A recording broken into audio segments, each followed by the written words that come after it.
On the Thrive Time Show today, we interview Jeffrey Madoff. On today's show, we interview the award-winning professor, director, writer, playwright, and CEO Jeffrey Madoff.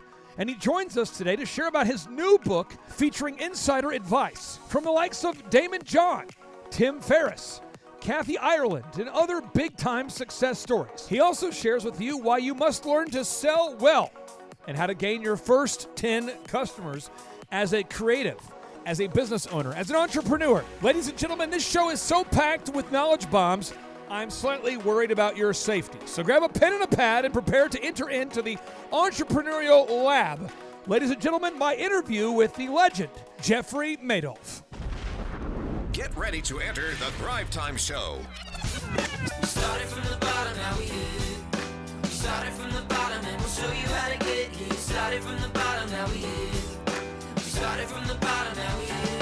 We started from the bottom, now we're on the top. Teaching you the systems to get what we got. Colton Dixon's on the hooks, I break down the books. Z's bringing some wisdom and the good looks. As the father of five, that's what I'm a dive. So if you see my wife and kids, please tell them hi. It's the C&Z up on your radio. And now 3, 2, 1, here we go.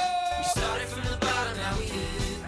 We started from the bottom and Yes, yes, yes, and yes. Thrive Nation, it's time for a very special occasion because it's always profound when we are above the ground. Jeffrey Madoff, welcome on to the Thrive Time Show. How are you, sir? I am good, and thank you very much for inviting me. Now, you are a kind of a polymath. I mean, you have a film production company, award-winning, where you guys produce award-winning branded content. You're a director. You're a photographer. Could you explain to the listeners out there, what is it that you do? That's a question I ask myself every morning when I get up. I do a number of things, what you said, and I'm a professor at Parsons School for Design, where I teach a course named Creative Careers, Making a Living with Your Ideas. And I'm also a playwright. I have a play that is due to open next May, and let us all hope that we are past this terrible situation we're in right now and people are going back to theater and back to all the things they'd like to go to. You how do you juggle it all? I think a lot of people want to know, how does a guy stay on top of being a professor, a director, a writer, a playwright, a CEO? I mean, on a very practical level, how do you organize your day? And I could not do this alone. If I didn't have a terrific executive producer, Ed Daly, I would not be able to do the things I do outside of the business. If I didn't have great general management and executive producer and director, I wouldn't be able to do the things in theater. So I don't want to in any way project that I am somehow doing all this alone, because I am not. It's wonderful people who are on the same journey, and we're all on it together, and they're great support. You know, you've had a lot of success, but I'd like to go, if I can, I'd like to go back to where this all started. What was life like, growing up for you? Tell us about your background. So I grew up in Akron, Ohio, and it was a great place to grow up and leave. I still have, and I feel very fortunate about this, many friends from kindergarten and even some from before then. So I enjoy going back there and seeing some old friends. And I had a bunch of different jobs when I was in Akron. I was a Fuller Brush man, the youngest one in the nation, if any of your viewers know what Fuller Brush is. And I set tombstones, and I never had a customer complain. It's an old Undertaker show. Can you tell us what is a Fuller Brush? What is that? Educate us. What is that? Fuller Brush was a company that for, I think, over 50 years always grew their business and was profitable. I'm not even so sure it exists anymore, but it was literally the door-to-door salesman with the suitcase full of samples, from laundry detergent and dish soap to shampoo, all that kind of stuff. So I literally was a door-to-door salesman. I don't think people would open the doors anymore, but back then they did. And also because I was like 15 years old, 16 years old. And so I was the youngest one in the in the entire company nationwide, and they used to be quite big.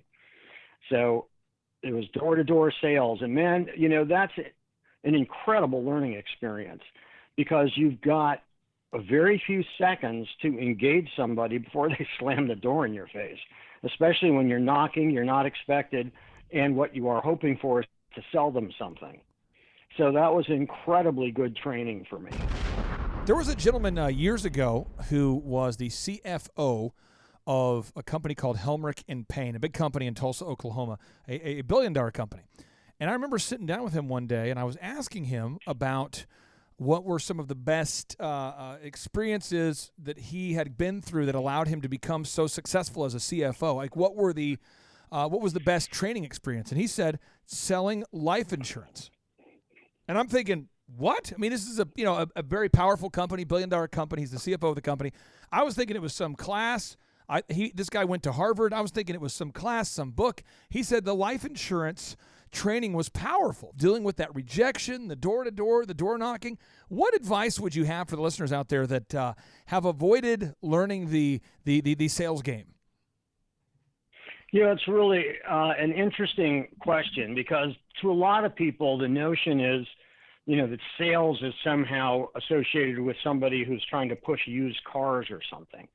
And one of the questions I asked the first day of my class to the students is, how many of you in here consider yourselves a salesperson? And a few raise their hand, but most don't.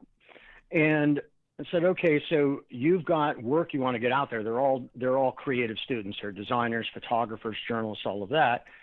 And I said, so how are you going to convince people that what you do is necessary or worthwhile or worth whatever you're going to charge for it or whatever? You have to sell yourself. What is your resume? It's a selling document. What's your portfolio? A sales tool. So I think it's really important, because sales are the fuel that propels any idea forward. With my play, I'm having to sell financial backers to put money into it. And, it's something that they hadn't thought of doing, didn't necessarily want to do, but selling has enabled me to move that play along. And the play is good. I'm biased, of course, but the play is really good. And so I think that, selling is something we do all the time, but most people don't recognize that they're selling. And I'm not talking about convincing somebody to buy something that's crappy they don't need. I'm talking about being able to forward with enthusiasm the things you're excited about that you would like the public to share in some way. You are a guy that has so many things going on. When did you first figure out what you wanted to do professionally? Or I guess, what age were you where you thought, you know what, I want to do this? Or tell us about where you started to gain some traction professionally. Again, I wish I could say that I had some kind of a master plan, Clay, but I didn't. When I started my first real adult business, I did a number of things when I was a kid, as many kids do, from, mowing lawns and shoveling driveways and things like that. I used to love snow days, because then I could go out and make $5 a driveway. So I'd come home with, $40, $50, $60. That was a big deal back then. So, I was always, had a certain ambition to go out and do stuff. But when I started my first adult company, which is when I started a clothing company, a dear friend of mine called me up. He'd graduated from college a year before me, and said, could you think of a gig that would earn more than bank interest? I said, well, I work in this clothing store. I see what we sell, and I could always draw. I'll design clothes. I was clueless. I didn't even know what I was talking about. But he said, okay, and he sent me the money to start a company. Now, this all sounds like a big deal, but that money was $1,500. But that was more money than I ever had at one time before that. Yep. And I built up the company through selling and having a desirable product. People have to want it. And I was able to grow the company. So within 2 years, I had 110, 120 employees, an office in New York, 2 factories in Wisconsin where I was still living. And I was able to grow the company. So within 2 years, I had 110, 120 employees, an office in New York, 2 factories in Wisconsin where I was still living. And I was able to grow the company. So within 2 years, I had 110, 120 employees, an office in New York, 2 factories in Wisconsin where I was still living. I love this story. You went from $1,500. How did you gain your first 10 customers? So the way I got the first customers, and the important business concept is proof of concept, right? Got it. So I worked in this little boutique, and some of the women who did alterations, I got them to sew up patterns, sew up the clothing. I was so naive, by the way, Clay, that when I went to a Kmart and saw fabric on the bolt, I thought it was wholesale because it hadn't been made into anything yet. So I didn't know anything. So I just knew that I didn't want to dress like I dressed in high school. I didn't want to dress like the adults dress. They all look like, all adult males look like insurance salesmen. And so what were my contemporaries going to wear? What did they want? And I figured if I'm looking for this, somebody else is looking for it. So I started designing stuff that I would want to wear, and it sold. And it sold first in the store. So I had things made. I was able to put it in the store where I worked. Literally sold out in a day. Got some more stuff made. It sold out. And then I literally packed everything up into a suitcase, my sample line, strapped it on the back of my motorcycle, drove to Chicago from Madison. I went to 18 boutiques, sold 15 of them. What year was this? And this was 1971. 1971. Do you remember that year vividly? I mean, do you remember the 1971? Do you have like a favorite kind of a song from 1971? Yeah, actually, because one of my favorite songs, and this actually ended up being the impetus for me to go to University of Wisconsin. My favorite band at that time was the Paul Butterfield Blues Band. And they had their song was Born in Chicago. Born in Chicago. And it was just a rocking, it's a wonderful song. Paul Butterfield was a great harmonica player and blues singer. I'm cranking it up. Here we go. I'm going back to 1971. Oh, yeah. Here we go. Now, would you listen to this on your motorcycle while driving to Chicago? Did you crank it up? No, because you couldn't hear anything on the motorcycle. But thanks for playing that. Okay. I love that. And that's Butterfield playing the harmonica, and he was amazing. Okay, so you go to Chicago, and tell us the rest of the story. This is fascinating. So, I sold to these stores. I got probably around, I don't know, a few $1,000s in orders. And then I had the next obstacle I had to overcome, which is, all right, that's great. How am I actually going to make this stuff and ship it and get paid for it? And, I went back to the fabric stores where I bought the fabric, looked at the end of the bolts. By that time, I knew it wasn't wholesale. I saw where the fabric came from. They had offices in Chicago and New York. And so I went to those fabric houses and I bought fabric and, and started getting things made.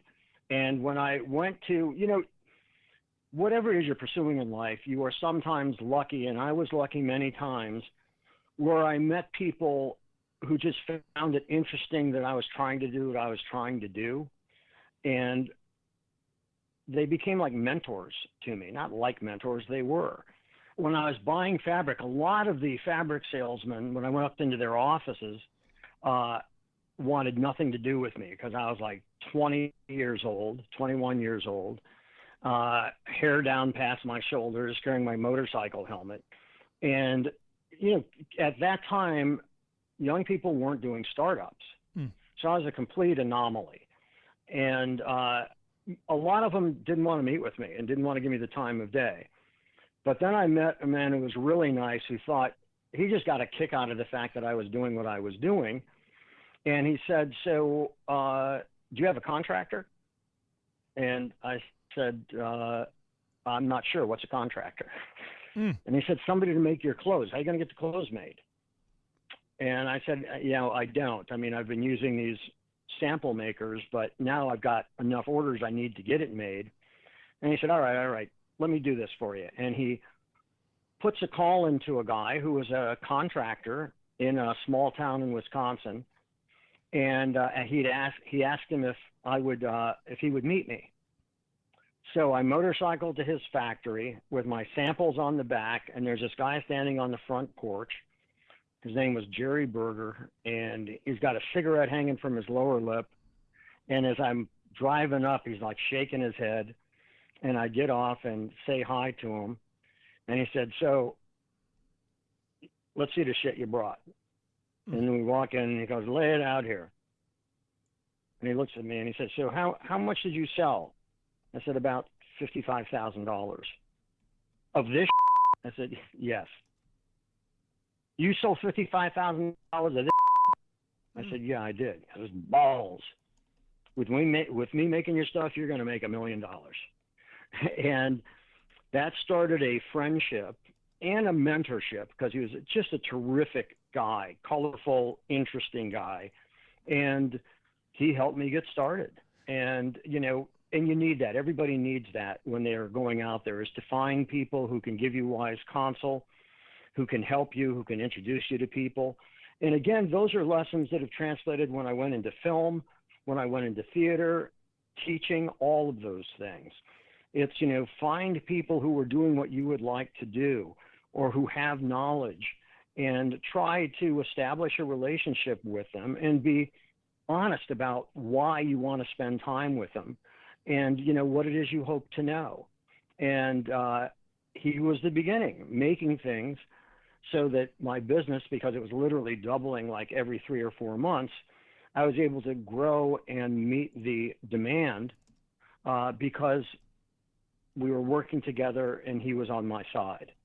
And he was a terrific person. Now, so 1971, just to give some context for the listeners out there, if we were to do an inflation calculator, we know money over time loses value because governments tend to spend more money than they bring in from tax dollars. But you sold $54,000 of products in 1971.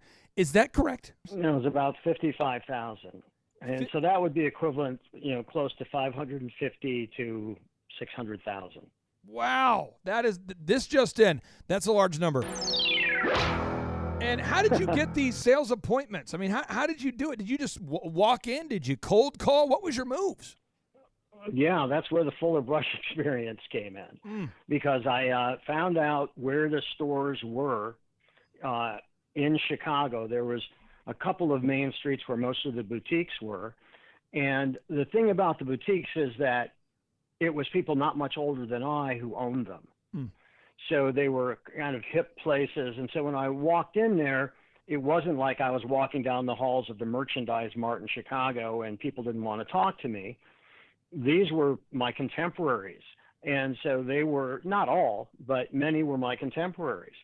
And that was a time when the whole youth movement in fashion was coming to fruition.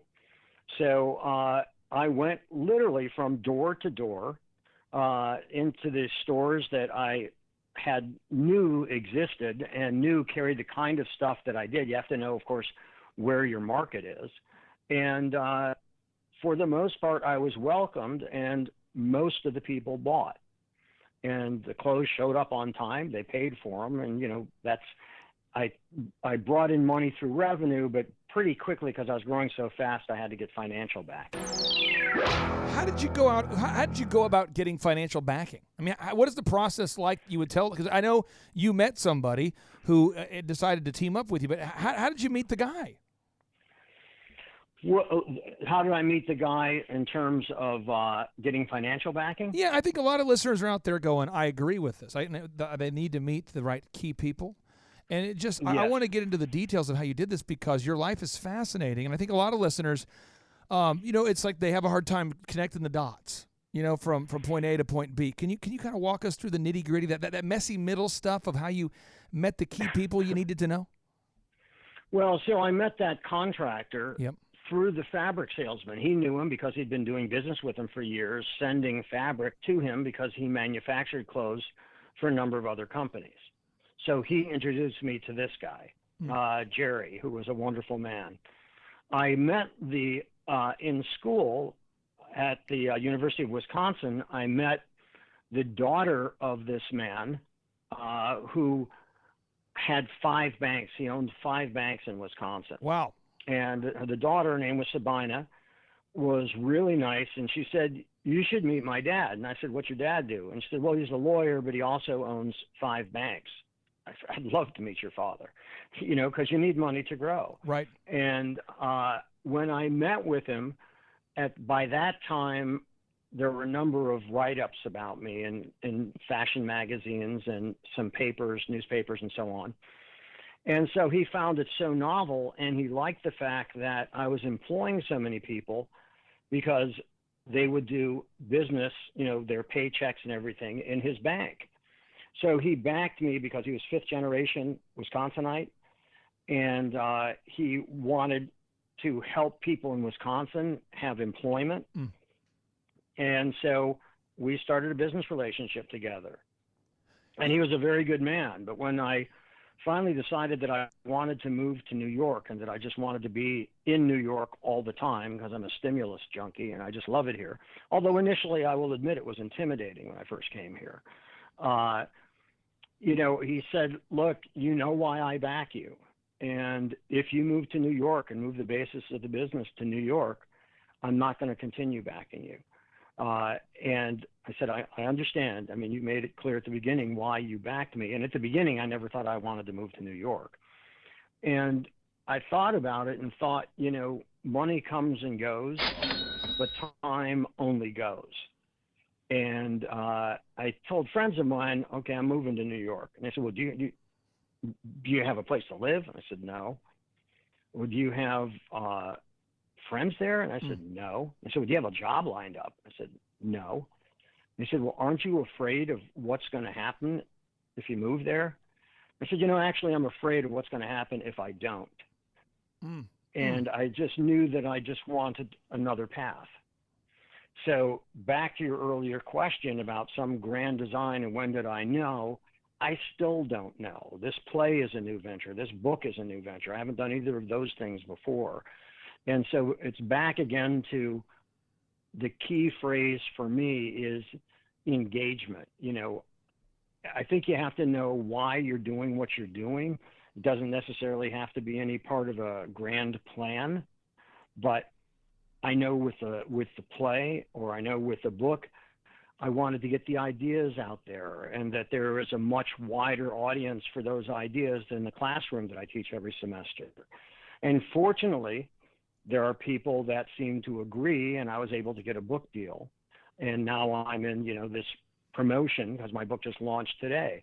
But wow, same thing with the play. It was a compelling story, and that compelling story I knew had to be told. It's about Lloyd Price, who is one of the cornerstone artists of rock and roll. And you may not know his name, but if you've got your Spotify there, whatever you're using, if you bring up personality, you and your whole audience will know who he is. And so I was engaged by the different challenges, and I'm seduced by ideas, Clay, is what it comes down to. And that's what I want to involve myself in, because then I can put up with how hard it is and how much time it takes and the frustrations that are involved, because I'm doing something I really want to do. If you're doing something you don't want to do, everything's a drag. So I just felt like I wanted to live my life doing things that I wanted to do. And so it was incumbent on me to figure out how to do that, as opposed to, do you have a plan B? I've never had a plan B. Do you have a fallback position? I said, no, you don't. No, because I don't want to fall back. I'll fall forward. That's what I want to do. I want to keep moving. I want to do this stuff. So it's not always the most prudent business thing, but I do what I do well, and I work really hard to do it. And I also find great people to work with. Now, your book here, Creative Careers, Making a Living with Your Ideas, features inside advice from names people know, including Tim Ferriss. Tell us, what can we find inside this book, Creative Careers, Making a Living with Your Ideas? So my narrative it's not unlike the conversation that we're having. There's my narrative And within that, there's different business lessons that I've learned and that I have learned from people like Tim or Daymond John or Joy Reid, Roy Wood Jr., a bunch of different people, all in very different fields. But there are certain things that are common threads through whatever pursuit it is you do. So in my class, I'm fortunate enough to bring in really good people each week. I learn along with the students. I get to talk to these people and ask them anything I want. So it's not just softball stuff. Oh, you're terrific. I've seen it. It's not that at all. We get into real stuff, and it's really fun, and it's informative. And, I think that there's a lot of artificial barriers between businesses that if you learn more, you realize how to recognize opportunity, how to recognize synergy, and it opens a door to creative collaborations that you might not have seen before, as you said, connecting those dots. So that's fun to me. I love learning. And when I'm going through your book and looking at all of the things that you have in your book, I wanted to see if I could play a little rapid fire game with you about some of the concepts that are in the book, just so that the listeners can have a little sneak peek of what's inside, because your book is a laser show. In your book, you talk about being smart about your hustle. What does that mean? So what that means is, like when I started in the clothing business, I knew that there was a market for that. I had a proof of concept. I was able to sell clothes before I went out in a larger scale to sell them to other stores and eventually open an office in New York and Los Angeles to sell them. And so being smart about your hustle is knowing who is your market. Does that market actually exist, or are you the only one that thinks it's a good idea? And how can you do it on very limited funds so you aren't beholden to people for money when you step out the door? So it's just about being resourceful and smart about the hustle, the thing that you're trying to get done. Same thing applied to doing a play. I knew nobody in theater when I started on this. Now I know a number of people in theater have signed award-winning talent that will be going on stage or helping put that stage together. And it's all through finding out, discovering, which is also, I think, the best way to learn is discovery, not somebody telling you something. And so that's how I've always done it. Now, you talk in your book about editing down. You're talking about ruthlessly editing down your creative projects. And we have a lot of our listeners that are videographers, photographers, web developers. And so when they pick up a copy of your book, Creative Careers, Making a Living with Your Ideas, one of the things that your book claims to get into is editing down your creative projects. Where do most creative people get this wrong? They don't edit. They think when they finish, it's pretty much done. And when you think you finish the piece is then when the work starts. They think when they finish, it's pretty much done. And when you think you finish the piece is then when the work starts.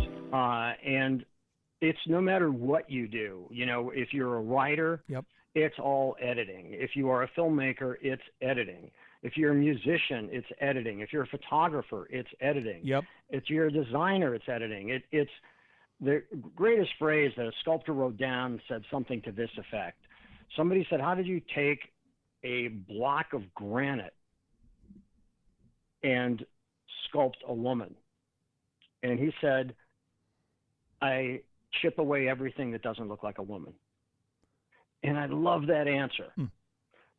So for me, for instance, in writing, part of it is velocity. The writers that I like have a certain velocity to their writing, so you want to keep reading it. So how do you do that? You cut out unnecessary pages, paragraphs, sentences, and then you get surgical down to the words. And, you want to, the editing of it is what ultimately shapes whatever piece of work that you're doing. So I think that the editing is incredibly important. And I think where people often make a mistake is that their own work becomes too precious to them. And when it becomes too precious, they don't want it in there. And I can share a quick story if you like. Yeah, sure. So with the play, the director is a man named Sheldon Epps, who's a fantastic director. And the first day you do what's called a table read, where all the actors are sitting around the table with a script, and we're reading a play out loud. And there's a scene with Lloyd Price where he is in Australia. And it's the first time he ever gets high. It's the first time he ever smokes pot. And as the actors were reading it, they were cracking up because the script was relatively new to them at that point. And so they were laughing, and I'm sitting there thinking, something's wrong. And they're all cracking up, and that was the goal of the scene. And it's very funny, and it's a true story. So I said to Sheldon, what do you think about the Australia scene? And he goes, well, you know, it's funny. Everybody laughed. And I said, yeah.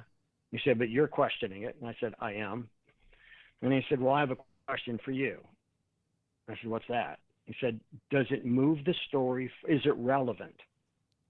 I said, is it relevant? What do you mean? He said, does it either move the story forward or reveal more about the character? And I said, no. He said, so you have an entertaining scene, but it doesn't move us anywhere that we don't already know. I said, that's right. I said, so is it relevant? I said, nope. So those 7 pages went out. Oh. And it's great to working with really talented people like that. So that story that I told you happened the first time Sheldon and I worked together. And it was the first table read that we had done, but that shined like a beacon for me, that I ask myself that question as I read what I have written. Does this reveal more about the character? Does it move the plot forward? No matter how much I might fall in love with a wisecrack or a joke or the scene setting or something, you get rid of it. So nothing can become precious to you. And I think that's the main thing about editing. And the main failure that those who don't edit well have is they fall in love with their own work. And you just can't and do really good work. You've got to be ruthless in the editing. I have found that many people in the film industry, in the literary industry, music, a lot of the guests we've had on the show, they'll tell me how much time they spent to edit something. And every time they tell me the number, it's mind-blowing how much time is spent editing down something. So just to get an example, let's say a guy like Tim Ferriss writes a book called The 4-Hour Workweek, which is designed to be a book that's a perennial bestseller that teaches you how to maximize the efficiency of your life. Whenever you meet a best-selling author or somebody like a Tim Ferriss that you talk about in your book, how many hours do they spend editing versus writing, do you think? I mean, just from your experience working in the creative field, I mean, is it like 10 times more time editing than writing, 20 times more times editing than writing, or what do you think? I don't think that there is a rule of thumb for it, because I think that there are some people that get to it faster. I mean, I tend to let my writing percolate. So when I write it out, it's fairly tight, but I will do 15 edits. Wow. Easily, or if not more. One of my guests in class, Michael Arndt, who won the Academy Award for Best Original Screenplay for Little Miss Sunshine. Did you see Little Miss Sunshine? I have not seen Little Miss Sunshine. I'm a bad person. Great. I don't think it reflects on your morality, but it's a wonderful film. It's a lot of fun. Okay.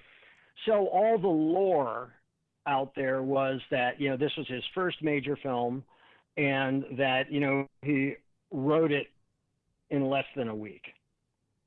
And so I asked him about that because I didn't really believe it. And he laughed and said, no, that's not true at all. And he said, actually, it was funny, in preparation for your class, I thought because of our conversation you'd ask me about editing. So I went back to my drive where I had all the versions stored. Wow. He said, I wrote over 100 revisions. Man. So, it's all over the place, but it's a lot. It just takes a lot. And so I think that process in and of itself, it's fascinating. And by the way, when I thought my script was done and I thought it was snare drum tight, we ended up taking out over 20 pages. and that's out of 119 pages. And I was thinking, I don't know, but this is so fast. I don't know how we're going to cut any of that. Well, I found out, and every cut we made it better. I feel like your book is loaded up with so much good stuff. And I feel like I'm a big reader. I really do find the value of deep diving into a book. If somebody out there, they got the trigger finger ready there. They're on the verge of clicking. The Amazon has the one-click checkout. They're on the verge of buying your book. But they're going, I don't know. There's so many books. Why should everybody check out your book? Well, probably everybody shouldn't, although I would love everybody to buy it. It's the perfect gift for everyone you've ever met or will meet in your life. I think, especially now, and I had been reflecting on this once COVID started, is that a lot of people are rethinking their careers. Some people want to start the business they always wanted to start and they've lost their job. Some people are thinking of pivoting careers anyhow, and now's the time that they want to do it. So I think that you could be inspired and informed by the people who are in the book and their stories, because none of these are Pollyanna stories. The main thing is you have to do the work. I work really hard, and everybody I know works really hard. And some people don't like to show the sweat, but that's what it takes. And there's ups and downs in it, and there's difficulties to confront and all that sort of thing. And again, that goes back to, if you remember why you're doing it and you love that reason still, you keep doing it. So I think that if you're looking for insight, education, information, and entertainment, I hope people think it's also a fun and interesting read, then it's a really good book. And where else can you get 50 people from a whole diverse range of creative pursuits and hear what it takes for Susan Lacey to make a film, and she's won 28 Emmy Awards and I don't know how many Peabody Awards, or Roy Wood Jr., how he puts together a comedy routine, or Michael Ararat, who designed the 9/11 Memorial. What went into that, and what was the political landmines he had to navigate in order to do a memorial that will be there for the ages. So I think there's a lot of cool stories in there from a lot of really good people who are generous and kind enough to come to my class and share their experiences with me and the students. Jeffrey, your book is Creative Careers, Making a Living with Your Ideas. I'm going to give you the final word, sir. You have the mic, and before you drop the mic, what is one principle or statement or something you want to get out to the Thrive Nation? We have about 500,000 listeners and growing that really they're very action-oriented. They like to take action and immediately apply what they're learning. What is the final thing you want to share with our guests today? Stay curious. Keep learning, persevere through the hard times, and have a good support group around you, family, friends, and fellow entrepreneurs or business people who will understand those difficulties, which your family might not, but they will. And that's the best advice that I can give you, which is realize the difficulties, celebrate the triumphs, work with great people that support you and support the ideas. And by the way, you support them back. And that's what makes a great community. It's not just taking, it's the exchange of support and enthusiasm for the ideas. And back to the word from the beginning of our conversation, persevere, because it is hard, it is tough, but perseverance will ultimately win the day. Can you dig it? Jeffrey, after I finish editing this show, and basically I'll make the show great by taking me out of the entire show. So after I go through and take myself out of the show's really going to be a great show once we take me out of it. So, but I just appreciate you seriously being here on the show. It's an honor to talk to you, and I think some of our guests some of our listeners are very familiar with the names in your book. Other names they're not as familiar with, but they may know their work. Can you just kind of name drop some other projects or people associated with the people featured in your book? You mean some of the people who are giving us their advice, so to speak? Yeah, just because So, I want to make sure the listeners know. I mean, it is filled. It's just packed with big projects and big names people would know, and I just want to make sure that everybody understands the profundity of what's in that thing. so, for instance, there's Ryan Urban, who just changed the name of his company from BounceX to Wunderkind, and his company, I think it was in 2017, was the fastest growing company in the United States. And Ryan is a really smart guy who applied behavioral economics. In other words, how do people make decisions? Yep. And using those metrics in online shopping. And he had built a really big company around doing that, and it's fascinating. Dan Sullivan, who runs a company he founded it called Strategic Coach. And Dan Sullivan mentors entrepreneurs, and he has probably mentored more entrepreneurs than anybody out there. Joe Polish, another dear friend, who has a group called Genius Network that is an amazingly supportive group of people, all entrepreneurs who help each other share ideas and resources. Man. Then we go to someone like Josh Sapan. Josh Sapan is the CEO of AMC Networks. So he greenlit Mad Men, Walking Dead, Breaking Bad, Wow. Killing Eve. Wow. And learning about television and how decisions are made, how programming is created and so on is fantastically interesting. Then a woman like such as Leandra Medine, who started Man Repeller as a hobby and as a blog and has built it into a very influential business, something she never expected that to happen. So, and Kathy Ireland, if you know who she is, Kathy has a distinction of being on, I think it was 19 Sports Illustrated swimsuit covers. Wow. And now she runs a multi-billion-dollar international company, and she's incredible.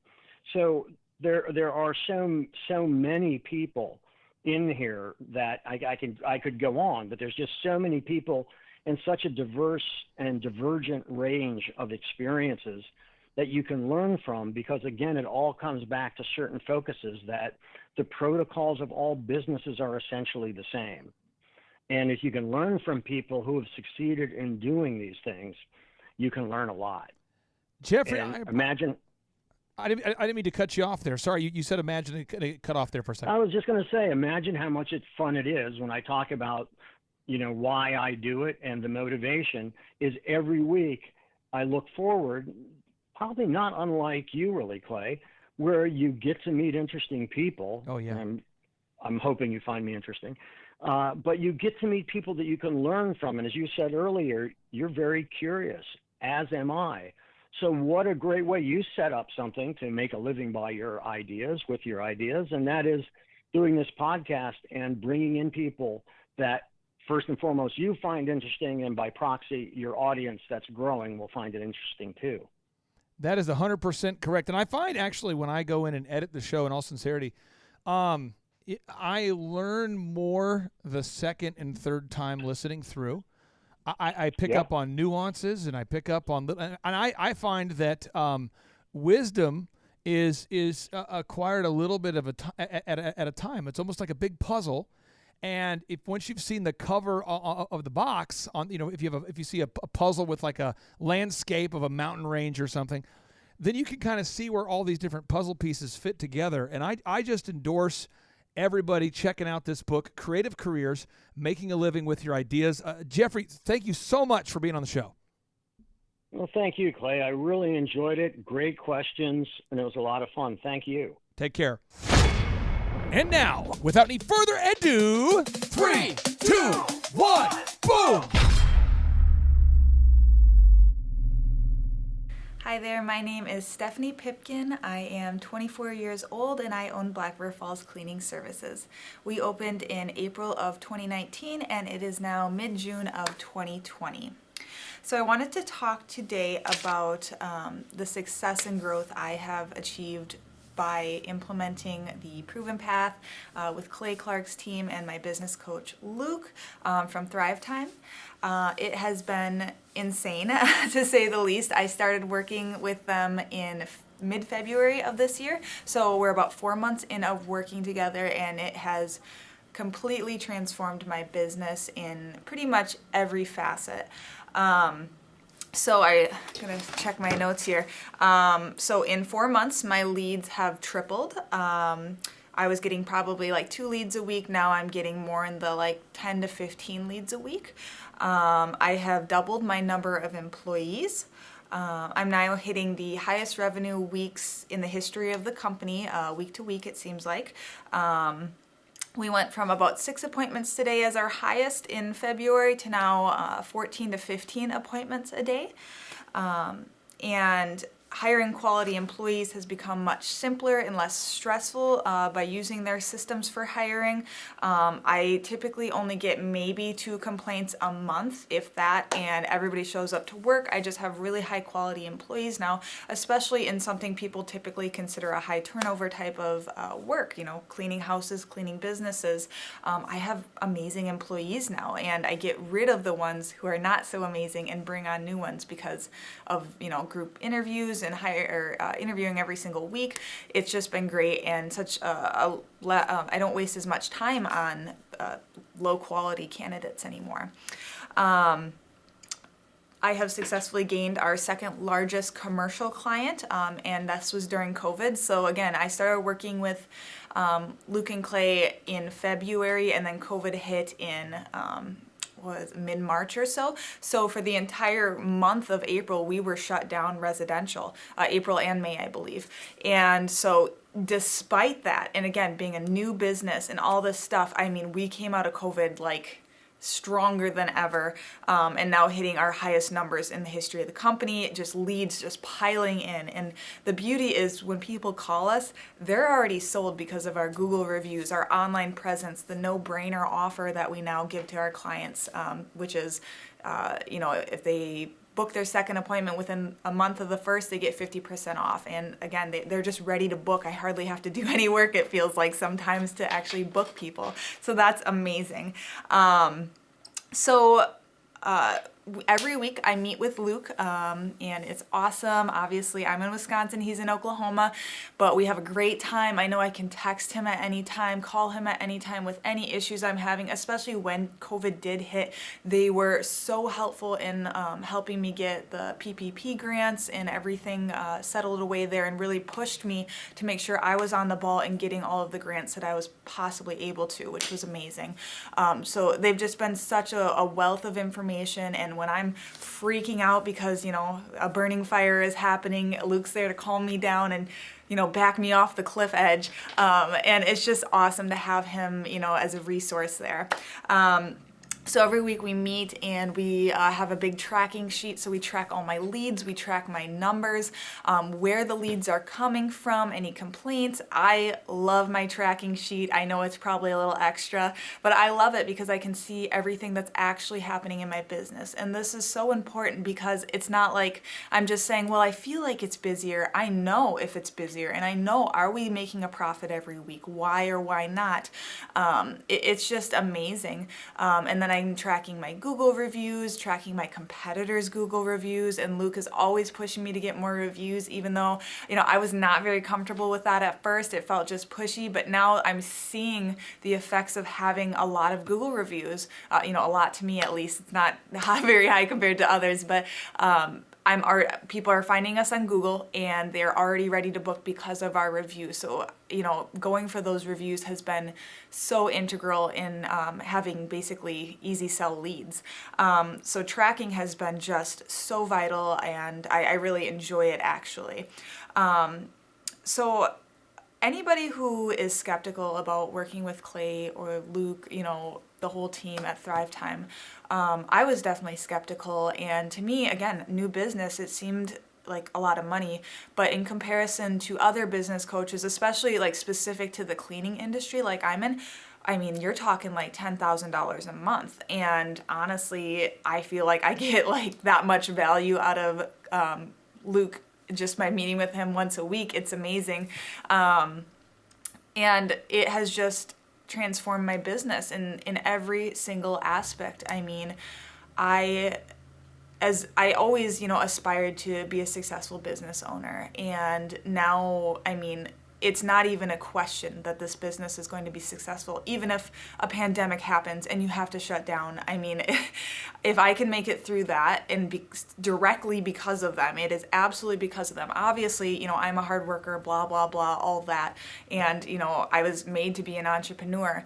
However, having them as like the guiding light of this is what you need to do, and it's very straightforward, doesn't mean it's easy, but it is very straightforward of what needs to be done. And I like that. I like having that step-by-step process, and I love having the accountability, because there's a lot of stuff that they have me do that I don't want to do. It's not fun, but it works. And that, having that discipline to just do the things week after week, regardless if it's dull or boring or you don't want to do it, Luke really pushes me to do those things, which I love. I mean, I hate it at the time, but I love it because I can see how it's affecting my business in a positive way. And, I don't want to be just good. I want to be the best. And I see them as an integral part of that. And I will not be the best if I don't have them with me. So I love having them on my team, and it just feels like the best decision I ever made in my business. And I know I'm still really small and things like that, but there's a reason I reached out to them when I was small, because I want to be big and I want to not grow and then collapse because I grew too quickly without the correct systems in place. So it's been amazing, and I would suggest anybody who's willing to put in the work and do things that make you uncomfortable, reach out to them.